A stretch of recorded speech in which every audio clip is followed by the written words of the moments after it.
A igreja realizava viagens missionárias, 2 viagens missionárias ao interior, no sertão, por ano.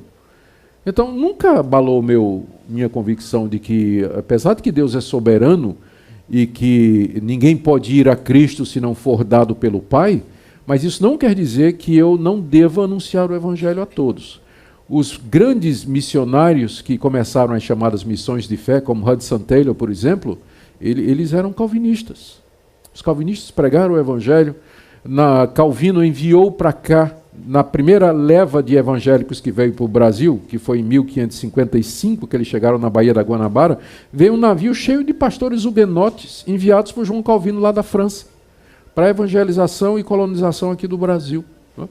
Então, não tem nada na doutrina calvinista que impeça a evangelização. Na verdade, se eu não acreditasse que Deus tem os seus eleitos, aí é que eu não ia evangelizar mesmo, porque se o homem for deixado à sua própria escolha, ele nunca vai querer Deus.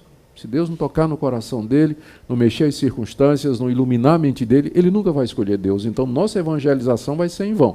Exatamente porque Deus toca nos corações e chama mesmo, é que eu me sinto animado para pregar o Evangelho, porque eu sei que Deus tem os seus eleitos e que ele vai chamá-los através da pregação.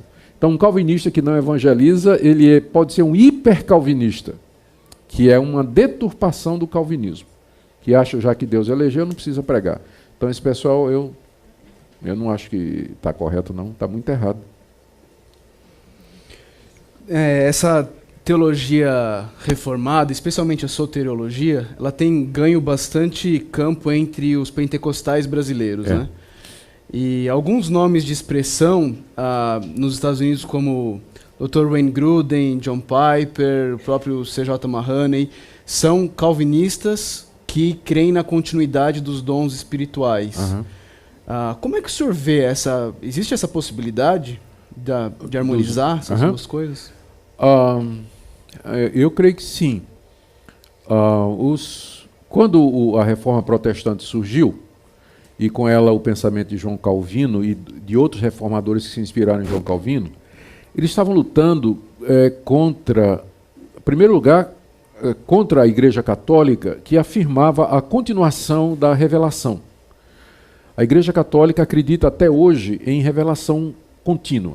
Então, a Bíblia não é a palavra final de Deus, mas Deus continua se revelando à Igreja, através do magistério católico e através do Papa.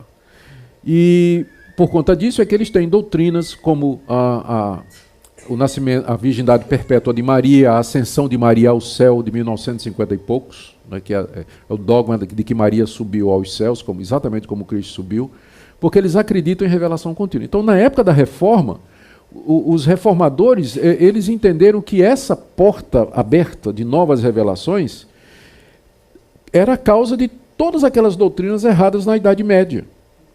Então, eles se levantaram e disseram, sola Scriptura, só a palavra de Deus, só a Bíblia. Deus não fala, Deus não está trazendo novas revelações. O que ele tinha para nos dizer está dito na Bíblia.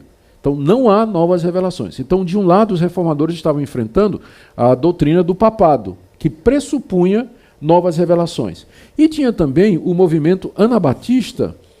Aliás, ao lado do movimento anabatista, tinha um movimento que João Calvino chamava dos entusiastas. Era um grupo liderado por um profeta alemão chamado Müntzer, que dizia que Deus estava falando naqueles dias da Reforma Protestante, exatamente como falou durante o período dos apóstolos. E esse pessoal deu tanta dor de cabeça aos reformadores quanto o pessoal da Igreja Católica. Então, hoje em dia, quando a gente pensa em reforma, a gente pensa só na Igreja Católica e esquece que havia também uma outra frente, que era contra esses entusiastas. Calvino escreveu um livreto em francês, o título é Contra esses profetas que se intitulam de entusiastas, né? Então, é um panfleto em francês que ele escreveu, exatamente combatendo essa abertura que esse pessoal estava tendo, né, para que o Espírito Santo estivesse trazendo novas revelações e trazendo novas ideias e assim por diante. Então, por conta disso, a Reforma Protestante, quase por unanimidade, todas as grandes confissões que foram escritas no período da Reforma, elas diziam: os dons cessaram, as revelações cessaram, não há mais novas revelações. Deus nos fala pela Bíblia e só. Não fala por mais nada. A Bíblia é a única regra de fé e prática. Sola Escritura é o primeiro sola, né? O primeiro slogan da reforma é exatamente esse. Então, isso foi entendido pelos calvinistas, não é? E pelos reformados em geral, particularmente os calvinistas, como se referindo àqueles dons que no passado Deus concedeu, através dos quais vinha a revelação, o dom da profecia, o dom de milagres, o dom de línguas. Eles entendiam que estes dons eram revelacionais. Deus se revelava de uma forma extraordinária através do milagre, através das línguas, através das profecias. Então eles disseram, esses dons cessaram, porque eles fazem parte daquele período em que Deus estava se revelando. Agora que a Bíblia está completa, nós não temos mais esses dons revelacionais. Só que essa mais última geração de reformados, não é? Eles tentaram compreender isso um pouco mais acuradamente, especialmente à luz do movimento pentecostal, que está completando 100 e poucos anos, né? E eles, vários desses reformados, especialmente esse que você mencionou, que é uma linha dentro da reforma, né, que às vezes são chamados de novos calvinistas, né, exatamente porque uma das ênfases é essa daí, eles chegaram à conclusão seguinte: de fato, não há novas revelações. Mas o dom de línguas, por exemplo, ele não é revelacional.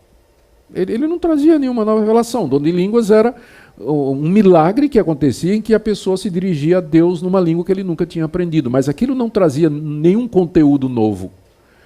E Deus pode curar uma pessoa hoje. Isso não é nenhuma nova revelação, mas é um ato da misericórdia de Deus e da graça de Deus, se ele quiser abençoar pessoas. Então esse é o pensamento do John Piper, do Mark Driscoll, do Mahaney, o Carson menos um pouco, mas esses novos calvinistas, por assim dizer, eles continuam fiéis ao princípio da reforma protestante, eles não creem em novas revelações, mas eles estão abertos para, se Deus quiser, Deus pode dar esses dons, porque eles não implicam em nova revelação. A bronca é contra nova revelação. Não tendo nova revelação, então não haveria dificuldade, não é?